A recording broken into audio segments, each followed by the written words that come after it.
rockers y headbangers que sintonizan el canal. ¿Dónde creen que estoy? Estoy en lo que yo llamaría la tienda más grande y famosa, que aparte es museo, la tienda más grande y famosa de metal extremo del mundo. Exactamente, en Oslo, Noruega. Estamos en Nestblod, antiguamente o en otros tiempos conocida como el BT, la tienda que alguna vez perteneció a Euronymous y que ahora es un paraíso para cualquier metalhead. Vamos a entrar despacito. No vamos a hablar, no vamos a insultar su conocimiento de la historia, puesto que sé que la mayoría tiene una gran idea, y si no, pues no sé por qué no se han puesto a investigar. Vamos a empezar de arriba hacia abajo. Miren esto. Digamos que esa es la exhibición. Ya nos concedieron la entrevista, entonces pues claro que estamos emocionados.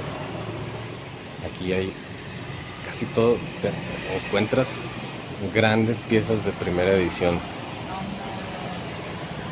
Puedes venir con tal de decir que compraste algo aquí, cómprate una playera, una sudadera, lo que quieras, pero llévate algo. Yo ya llevo excesivamente cosas, entonces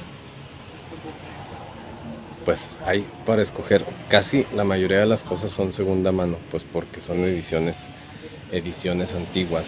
Sí hay cosas nuevas, hay muchas cosas autografiadas. De hecho, vamos a ver por aquí. Mira, hay incluso una parte especial para las bandas, digamos, más populares, rarezas. Checa primera edición de Cyclone B, 3,500 coronas, 7,000 pesos mexicanos, $350. Checa este box set de por acá de Darkthrone. Está autografiado por el mismísimo Fenris, que me comentan viene muy seguido, se toma aquí sus cervezas esperando, pasando el tiempo. No nos ha tocado suerte, es la segunda vez que venimos. Ayer nos falló la cámara, pero pues bueno, aquí estamos de vuelta. Vamos a la siguiente sección, que está tapizada también.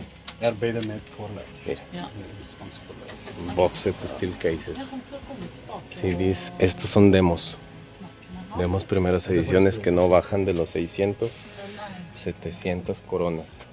Quítale un cero y ya es el precio en dólares.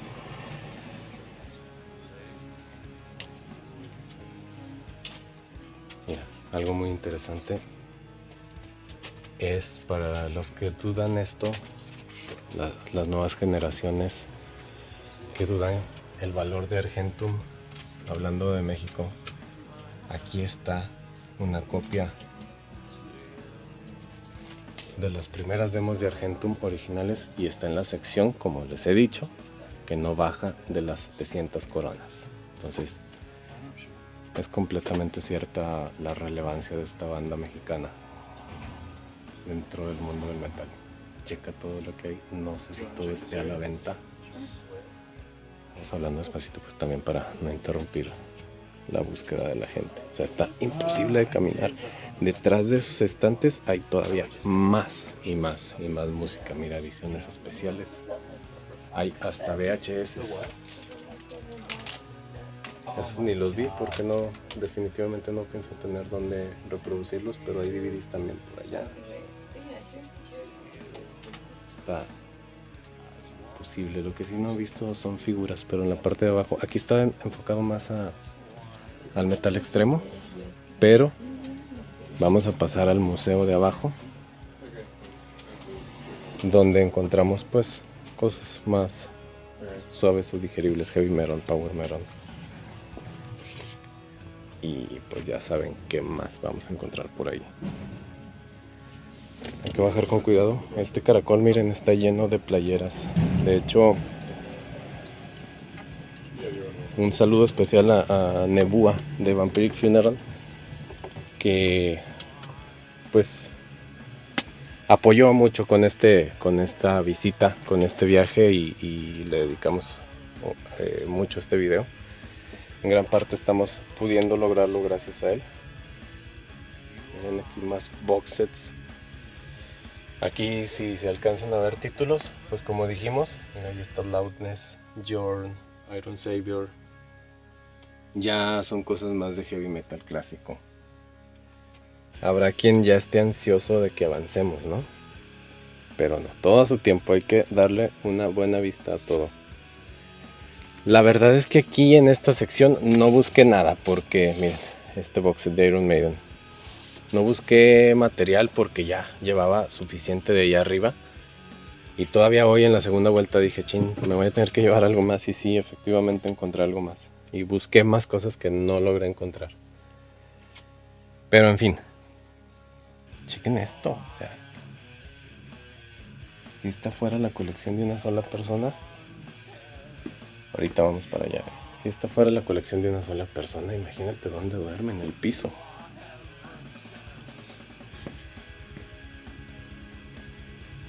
No sé si eso quiere decir que es solamente música escandinava. Por cierto, en la parte de afuera había CDs, CDs no metal, jazz, blues, funk. Eran como las ofertas. Mira, aquí hay una sección exclusiva de Alice Cooper. ¿Qué es esto? This is Mortal Coil. No se les hace suficiente, bueno, aquí hay más. De hecho, aquí ya estamos en la sección punk y hardcore. Algunos Sex Pistols, y lo más interesante es que las ediciones más especiales o las primeras ediciones las tienen igual a la mano y las puedes abiertamente revisar. Es parte de la cultura, pues acá, donde pues no desconfían tanto entre sí, donde no se dan tantos goles entre sí mismos. Aquí hay más punk, hardcore, goth, synth, miren nada más para los amantes del EBM y todo eso.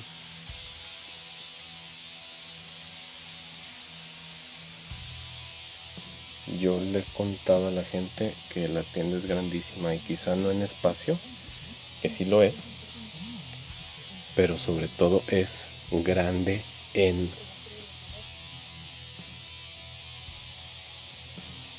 lo bien aprovechado que está el espacio. ¿Cuánto venderán al día? Quién sabe, pero estoy seguro que es, pues la ubicación simplemente les da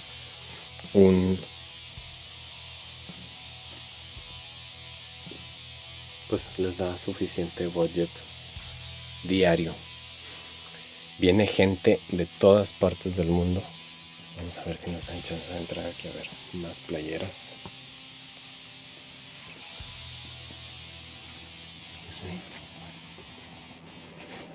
Viene gente de todas partes del mundo. Ayer vimos gente de Italia, de Polonia, de Chile, de Perú. Obviamente de aquí de Noruega, claro. Yo de México. Hemos visto gente de todos lados. De hecho, aquí a quien acabamos de enfocar es el propietario. Tipo amable. Sí, sí que lo es. Saludos aquí a Beto y a Enrique. Primeras ediciones tal vez de Beto y Enrique. Bueno, él es el propietario, pero no va a ser con él con quien tengamos. Miren, está skateboarding. No va a ser con él con quien tengamos la entrevista. Pero bueno, qué felicidad que nos la van a dar. La verdad es que ni siquiera sé qué preguntar, qué no preguntar. No me digan que no quieren que ya lleguemos a la siguiente parte. Por estos lugares se hizo leyenda, se hizo música, se hizo historia. Fíjense, hasta me tiembla la voz. Para allá no hay nada, ¿eh? Bueno, creo que no hay nada. Si acaso cosas almacenadas. Acá está lo bueno. ¿Qué dice ahí? ¿Qué creen que vamos a encontrar? Hay arte. Una foto del más carismático black metalero. La primera vez que crucé este umbral estaba temblando, sentí la mística, sentí el miedo. Hasta dije, ¿por qué escucho esta música? ¿Qué estoy haciendo aquí? Pero pues no era más que la emoción. la emoción de esto que estamos a poco tiempo de observar.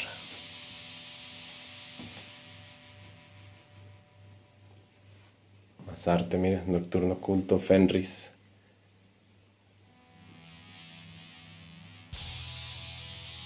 ¿Quién sabe qué habrá por allá?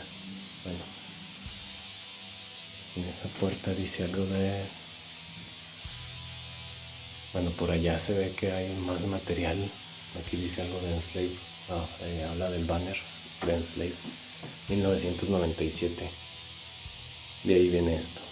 Quiero decirte, detrás de esa puerta no sé qué es lo que haya.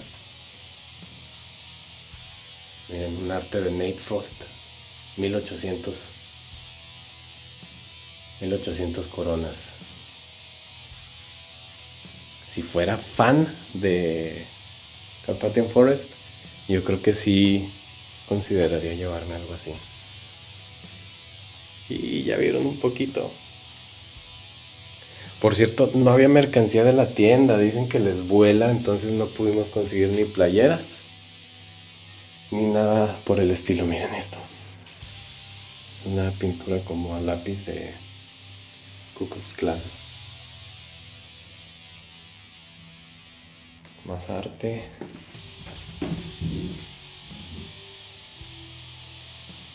Arte de Nesplot. Libro de firmas.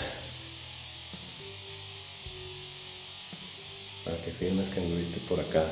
Mira, aquí se ve un poquito más ese cuarto que está cerrado. Esta es la principal exhibición, mira. Un coffin, un ataúd. Te puedes sentar, te tomas tu foto. El candelabro, creo que ese es el candelabro donde pues que utilizaron también para fotografías. Aquí pues creo que son como cajas fuertes. Sí estoy evitando mostrarles. Y ya se ve un pedacito ahí, señores. Black metal. ¿Cuántos venimos aquí por la fotografía? Me he topado montones de gente. Ayer también de Francia, un señor con sus 2 hijos, y dije, wow, es otro asunto el ser parte del mundo Metalhead. Obviamente, quizá voy a poner mi fotografía de portada aquí, como portada o miniatura del video. Esto es, señores, Nesplot.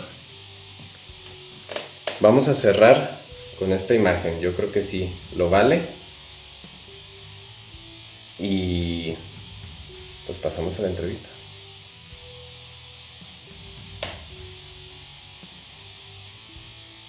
Vamos a incluir una vista rápida de este álbum. Hay mucho en español. De hecho, es sorprendente cuánta gente de España principalmente pues están por acá.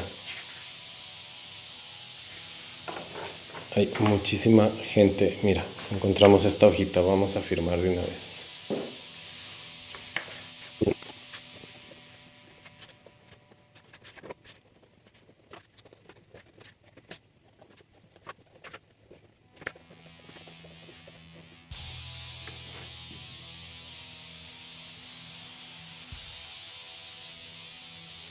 King Upilot lo estuvo aquí representando la cultura del metal desde México y Latinoamérica. Bueno, a ver qué nos encontramos. Heavy Black Metal. Quizá no fuimos tan originales, pero he visto muchos Hails. Al igual que yo, era de esperarse. Muchos pentagramas, muchas rayadas de madre. Stay true, stay rock, metal. Hay montones de firmas, hay mucho. Bandas también, vimos un par de logos ahorita. Magus from Stockholm. ¿Será Magus de Dark Funeral? No lo sé. Pero bueno, aquí hay más. Chequen, este se le dedicó su tiempo. Demon Altar.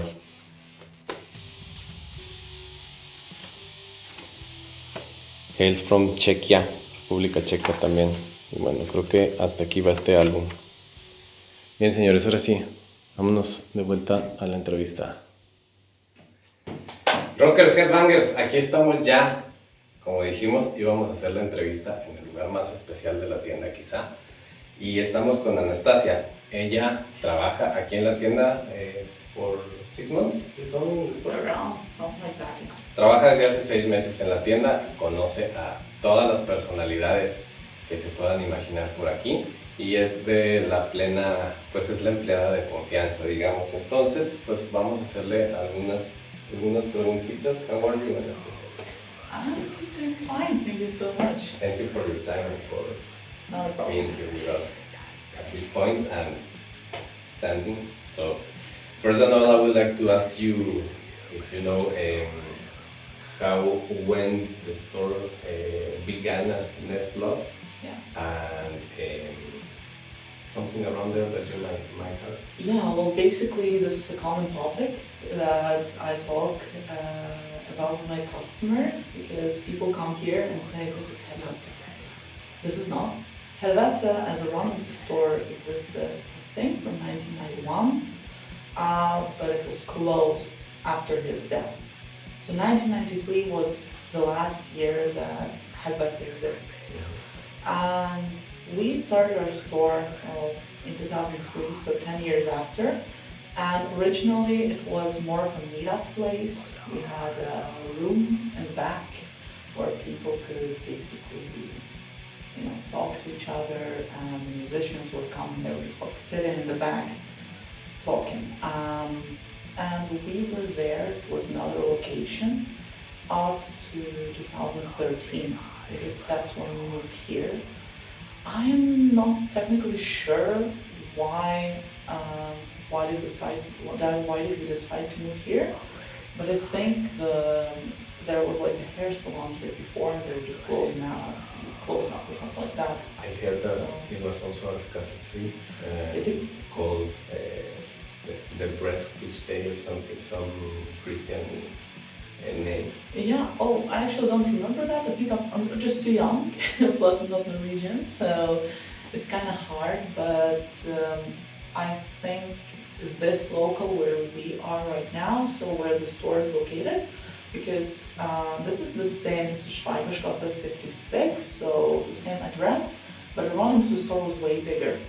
It had the local that you can see to the left of us is where like the bakery is or something like that. Mm-hmm. And that was the main entrance. There was no wall in between the two locals. And there was, I think, a part of the third local as well. So we had like a very big store, bigger than we have right now. But unfortunately, we weren't able to get the whole local, to get it bigger. So from what I remember, there was a hair salon here before. So, where we have like t-shirts and stuff, they're like literally washing hair.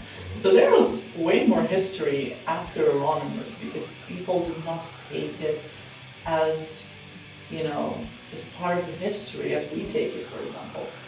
So we moved here. Actually, there are some pictures on the internet, where we were bringing the boxes in and stuff like that. Some people mistake it. Made a mistake by saying that Fenris was opening the store because Fenris was helping us. I also thought that Yeah. once. Yeah, because some people, I've seen a lot of articles, or like, maybe not articles, but posts on social media, of like, Fenris and some other guys are reopening Helvete. Helvete was never reopened. This is just the store moving to another location, because Nesbro existed and had, the fans way before we moved here, because we were already working for 10 years. And there are pictures of, Fenris being here, carrying the boxes and stuff like that. Fenris reopened the store, I wonder if Fenris knows that he reopened the store. But yeah, some people do mistake it. And sometimes it's funny, when I can jokingly say like, oh yeah, go to hell, but I'm already here, staying in Nesbro, because Helvete from the region means hell. But sometimes it's getting a little bit frustrating because people who come here, there are two types of people who come here. First, first type says, oh, so it's a helvete. No, it's Nessibro. Oh, okay, can you tell me more? And other people just like keep it as helvete, which basically erases, 20, let's go into 20th anniversary next year in August. People just erase that. They think that we've inherited the store, and then the whole collection is inherited and stuff like that. Okay. So it is way more under Nessibro than just this local. That's what I think. Actually, I was, at the beginning, yes, I began to think that it was for family because of the posts. Yeah. And well, now we know that there is even more, not just another name, but the story has also more history. You were telling us this was the door Yeah. from the original, from Helvet. This door, if you have seen the local that is to the left, if you enter Nessibro, there's a local to the left, and they have like, literally in the corner, they have an entrance. That was the main entrance, and this door was kept the way it was when Aramis was alive and Aramis was running the store. So this door is like 30 years old already and more. We can also see like the old Helvet poster, about Helvet basically when they're open and stuff like that. And people wanted to throw this door out. But we were like, we're going to keep it. Because like, if people don't care, why can't we have it?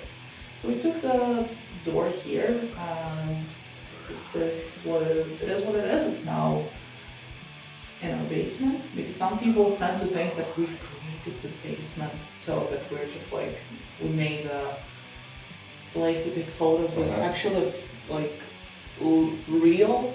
This graffiti is real and stuff like that. We also have our own graffiti behind the door. It's not really visible, but there's like a Nessibro graffiti there, because some people may think different thing, but we are making history as well. Sure. We are doing, our best. Me, when I was a customer, I did not come here for this. I came here for the store. Came here for Nessibro. And I ended up working here, and I'm still proud, of the work that the owner had put into this place. It's hard work, there are only like 5 people working here. So I think this is absolutely amazing, and this is something to to just follow the legacy, And that's why we've had our own graffiti here. We have it here, we have it in another room as well. And it's not like this, it's just a little bit smaller. But some people don't have to remove it. But you can never be good for everyone. Yeah, sure. That's what I mean, yeah. How do you do? Do you have any idea of how many CDs, how many vinyls, how many tapes you have, and how do you manage all of that? How do you know what do you have? Or, I don't know. Even you can tell me you don't know. I don't know. Genuinely, we have hundreds. We have thousands, if not tens of thousands of vinyls. Maybe 100 per each letter A. Yeah, it's so many, and we have like, sometimes the vinyl boxes are kept down, but if you take the vinyl box out, you'll see we have more vinyls behind that. There's just no space anymore for the store to, maybe if the next logo will be free, then probably we're just like, no, we want it, because we need more space, but unfortunately it's not, so we keep the store the way it is. And what you see there, it's not everything. Like we have 2 rooms where we keep stuff, and we bring it. I saw this room is closed. Yeah, because it's like a warehouse, let's say. So we only have the key to it, because we have stuff there.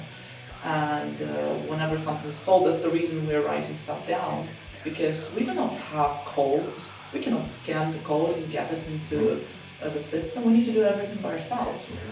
So it is a lot of work. A lot of stuff was actually handmade, because we don't have people to help us, We are not a big company, we're a small business, and we're doing what we can. We're doing our best, If I need to, I'm not, for example, an artist or something like that. But I am working with Photoshop and teaching myself how to work with Photoshop just so we can have our logos, you know, done in normal quality and stuff like that, so we can have our merch and so on. And all those, you know, all those boxes that we have, some of them were built by us, you know, some of them were like, we've created a solution how to put those things so they're actually accessible for the customers. And customers are our number one priority. So if the customer wants something and it's far up, I am going to climb the wall to get it down. You know, of course, I mean, not the stuff that is on the wall because it's not for sale, but you do have a great service. Yeah, thank you. I'm glad you say that. We're actually trying our best, and it's nice to see people coming back. You know, to see people coming from another country. Just finally, in several years, I was able to come back here. People coming from Australia, just like put a, you know, send a post in their Instagram. I've been to Mexico. This is amazing. This makes me proud, even though I'm not the owner, I'm just a worker, but this makes me proud. I am happy, and I'm happy to see people. I'm happy to find new friends, because a lot of customers became my friends.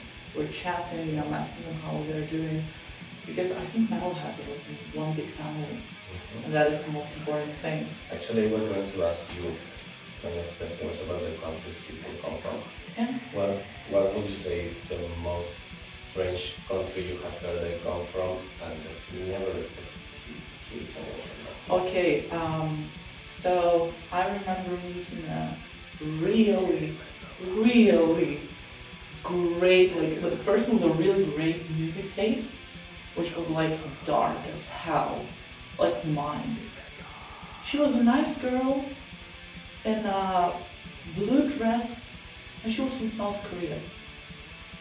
I never expected to see a person flying all the way from South Korea and asking me for like black metal, you know, the blackest of the black metal. And I was shocked, because I've asked her, like, you know, don't get me wrong, but like I've never seen people from South Korea being into metal. She says, yeah, because metal scene is kind of small there, you know, but we do have metal heads, it's just not popular, you know, because they're mostly known by the pop music. I was shocked. I've seen people from Philippines here, I've seen people from Thailand, I've seen people from Australia, from Somalia, you know, from all around the world. And people, because I'm not Norwegian, and people from my country are also coming, you know, and they're sometimes shocked because I can hear the language they're speaking. And I'm like, hey, just switch with me and speak your language. And people are happy about that, you know, because we have people from Poland almost every day. I'm able to speak Polish, you know, I've learned it, and I was like, speak Polish. And they want to come back afterwards. So yeah, I think the most popular countries, let's say, are Poland, Germany, America, Norway, of course, and those are like, and Spain. So those, Spain, Mexico, maybe like this, because it's kind of hard to ask everyone where they come from. Those are like the most, like the top 5, I would say, people who are coming here, but I've seen people from all around the world. Like literally, I think we need to like take a map, you know, there are like those maps where you can scratch the countries out, and to just see which country we need to get customers from. Because it's so international, it's not just that Norwegians are coming here, it's well known, and that's amazing. So, changing a little, or switching a little to more personal way. You told me you play drums. Could you talk us about your band? Oh yeah, yeah, I do play drums. I play for like 8 years. I have a band called Good. It's it's a melodical black metal, influenced a lot by folk music. Okay. So folk music and some pagan stuff, mostly Scandinavian mythology and stuff like that. I'm a drummer and I'm the leader of the band, because I was the one to create it, even though I'm not, you know, the one to write the most riffs. You know, I don't play guitar, so I don't know how to do it, but I do. I'm a songwriter, so I write the texts. I create how the song is going to be. I write my drum parts and I'm assembling the band together, trying to, get something new and stuff like that. And we have 3 people for now. We just need a bass player because we want to play live, and to play live we need a bass player. And basically we are influenced a lot by Norwegian folk, Ukrainian folk, and as I said, pagan stuff. So I hope one day we will have our album here. I hope you come and I'll be able to give you the and album. I can make the review on the channel. Yeah, that would be nice. Kind of scared because we've sent to a lot of people, like the drummer Victor Mogrid was listening to our demos, the owner of Nessie was listening to our demos and stuff. And people say they like it, even from the demo. So I don't want to jump to the conclusions that early because nothing is ready yet. But I hope this is going to be a serious project of mine because I have 4 bands behind my back already that I've played in different styles. But I want something like actually serious because metal needs to continue. And if we're too lazy to play, metal is going to stop. So. 3 more questions. One very brief. Was the owner playing a band or has a label or something like that? He had a band before. I really like it. He had several projects, but my favorite is probably Lokkeburen. It's more of like hardcore punk or something like that. It's more of a punk rocker, or something like that. But like, it's really nice. When I found it for the first time, I was like, that's probably something funny, because I'm used that it's my boss, that I can talk to and stuff like that. And we're basically friends. But when I've heard it, I was like, wow, I really like it. And I have almost the whole collection. I have a test press, there are only 5 made. I have both of the albums. I have like not a single, but there were like 2-3 songs made on a CD. And it's going to be one more that Noros was like, I'm gonna find it and give it to you. I'm a huge fan. And they have like 30 listeners or 36 a month on Spotify because they've stopped playing like around 2016. But for me, I think it was good. He did have other projects before, but I am paying attention mostly to that one because it's like, I like it. It's like, it gives you energy. So, Okay, next one. One before the last. Yeah. Can you mention me some bands from Mexico and Latin America that you know? I know that you do. Well, I know several bands, but it's kind of hard for me to remember the names because they're all the bands that my friends know and stuff like that. And I am listening to them, but believe me, if you asked me if I like indie, I was going to like, oh, check because I don't. Yeah. But my favorite band from Mexico is Thornspawn. I've met the guys named Blackthorn and his wife, Laura. I met them here, and to say that they are amazing is to not say anything. They're genuinely really cool, and from what I've heard, they're like a big band in Mexico. But they're one of the most pleasant people I've ever met. And they've inspired me to take actually a trip to Mexico one day, because I think it's a beautiful country. You will be welcome. And I think you guys have really good help. Because we had a band from Mexico in Ukraine, I think, one day on the festival. I don't remember the name. They were genuinely really good. Because you don't expect that. It's like you don't expect. What genre? I think it was like thrash metal or death metal. It was several years ago. I was like very young. It's the same as you don't expect, that like good metal from Ukraine. Because mostly when you think about metal, you think about bands from Great Britain, Norway, Germany, and America. There are so many good bands in all the other countries. So, yeah. And the last,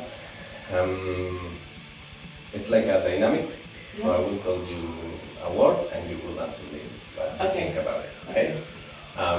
Fenris? Amazing person, basically. Necrowatcher. Tiny. And a funny accent. He speaks really, really cutely, you know. Helvete. Helvete. Erroneous. Okay, and Euronimus? Ew.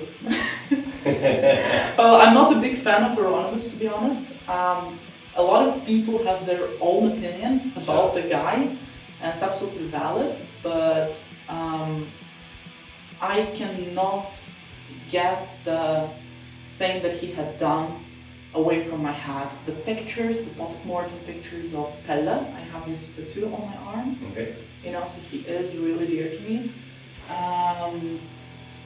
What he had done to their vocalist, Pelle did not deserve it. Mm-hmm. A lot of people think backwards. A lot of people think it's cool and dark, you know, and they can understand the reason why, but I can't.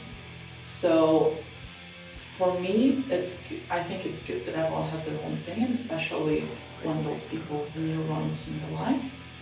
But I can't. This particular thing made him fall down in my eyes, basically. Metal. Metal? Metal music. Everything. Metal music brought me where I am. I got friends, I got connections, I got work, I got love. Everything because of metal. Okay. Because if I did not have metal, I would have still be at home. You know, this introverted little child doesn't know anything. Mm-hmm. So I love metalheads. We are one big family, and I'm thankful to everyone. You know, and I'm thankful to you as well. You're really an amazing person. I'm really glad that I was able to meet you. Genuinely.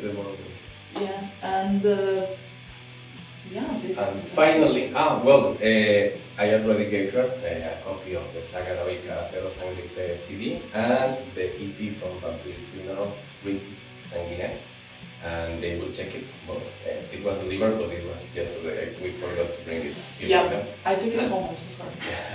And the last word, non-metal music. It's okay. I think every genre has their own good musicians, Sure. with their own talented people.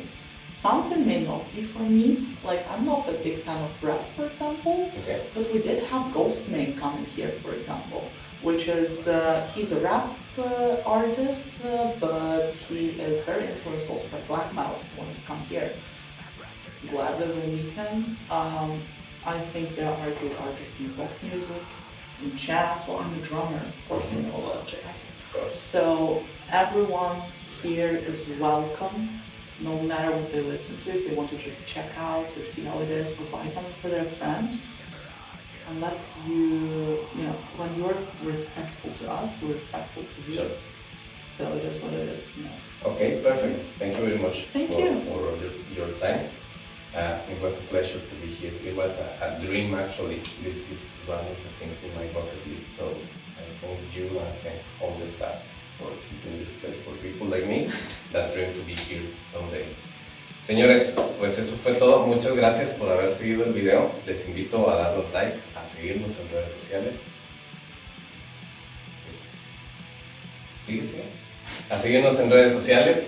Les invito a dejar sus comentarios, compartirlo, seguir Nesblog en sus redes sociales también, Facebook e Instagram tienen ambos, y escuchar las bandas que se mencionaron hace un momento. Muchas gracias por habernos sintonizado. Keep rocking, keep it up. Good. Muy bien, rockers, headbangers, espero que les haya gustado. Finalmente lo que nos faltó, y pues ellos tenían ya su tiempo contado y no lo pudimos hacer con ellos, es mostrar lo que compramos en la tienda. Vamos aquí a mostrar rápidamente para que sepan qué es lo que viene. Primeramente de Shastur compramos All Reflections Drained. Este no va a tener unboxing, este ya es segunda mano, como dijimos es lo principal. Por cierto, aquí al fondo estamos viendo la entrada de la prisión de Oslo. No es donde estuvo Bar Vikernes. Yo llegué a pensarlo en algún punto, pero no lo es. De hecho, investigué un poco, pero igual estamos a la vuelta de donde está la tienda. Está muy interesante, que es un lugar, pues es como un castillo antiguo, un castillo muy medieval, es muy amplio, las paredes se ven completamente pues de seguridad. Los castillos eran para que nadie pudiera entrar, aquí es para que nadie pueda salir. Entonces aquí hay cárceles de lujo, por cierto. Después, Nocturnal Mortum, su DVD en vivo, Live in Katouke, creo que es el nombre de la ciudad, de 2009 esa edición. Tenemos de My Dying Bride, uno de nuestros favoritos, For Darkest Eyes, también DVD, videos y en vivo. De ellos me gustaría tener el Cinemorata, pero pues hasta el momento no lo he logrado encontrar. Después este sí va a tener unboxing, este es Lickford de Vindir. Ya nos hacía falta empezar a tener algo de ellos en la colección. En algún momento me hubiera gustado tenerlo en vinilo, pero pues estas ediciones nuevas que tenían ahí. Un disco que dejé ir mucho tiempo en mi adolescencia en Dark Vision, le pensaba mucho para adquirirlo y al final me arrepentí. Y pues ya lo obtuvimos aquí. No sé, no es una nueva, es una edición más moderna, pero es Judas Christ de Tiamat. Y creo que finalmente, no, aquí hay uno más. Este lo encontramos selladito. No sé, no creo que sea primera edición. Ya cuando lo abramos veremos. De hecho es una edición estadounidense. Pero es The Funeral Album de Sentenced. Este disco con el que se retiraron por ahí del 2005, si mal no estoy. Que nos tocó verlos gracias a esa gira de despedida. Finalmente una super mega edición, y preferí mejor, en lugar de comprar 2 o 3 piezas, invertir en esto, pues digamos que de mayor historia, que es la First Press en Picture Disc de Ravishing Grimness de Darkthrone. Picture Disc, podríamos hacer un unboxing, pero pues la verdad es que es usado, entonces pues no lo vamos a realizar. Aquí me acompañó un amigo, no lo voy a grabar en este momento porque en el parque que estamos la gente se viene a tomar el sol y está en trajes de baño, entonces no queremos que se preste a que piensen que estamos haciendo otra cosa, pero pues me gustaría preguntarle a mi amigo Víctor, que él está fuera del concepto del metal y que le he platicado ya la historia, en resumidas cuentas, de Burzum, Mayhem y el Inner Circle. Pues ¿qué sintió estando por acá? ¿Qué sentiste, Víctor? Hola, mi querido Félix, ¿cómo estás? Mira, ya te lo comenté, a mí de verdad que me parece muy impresionante la vocación que tiene el propietario o el dueño de armar una tienda así. Tiene vocación de ser un museólogo este señor. Uh-huh. Tiene unas colecciones realmente formidables, y cualquier persona que no necesariamente esté digamos dentro del ámbito, dentro del tema, créeme que se va a sentir muy, muy, muy impresionado con todas las colecciones que ahí tienen y que ahí guardan y que ahí ofrecen para todos los conocedores. Recomendadísimo, por supuesto que sí. Cualquier persona que le guste las colecciones, que le guste, digamos, la vocación con la que se trabaja, realmente un lugar maravilloso y un lugar de culto, según he sabido. Eso es, sí, pues muy bonito, mi querido Félix. Pues esa es la experiencia de alguien fuera de nuestro ámbito, entonces yo creo que hasta podemos invitar a la gente que no está tan metida en el metal o en el coleccionismo a ir. Bueno, ahora sí nos despedimos, muchas gracias por su tiempo.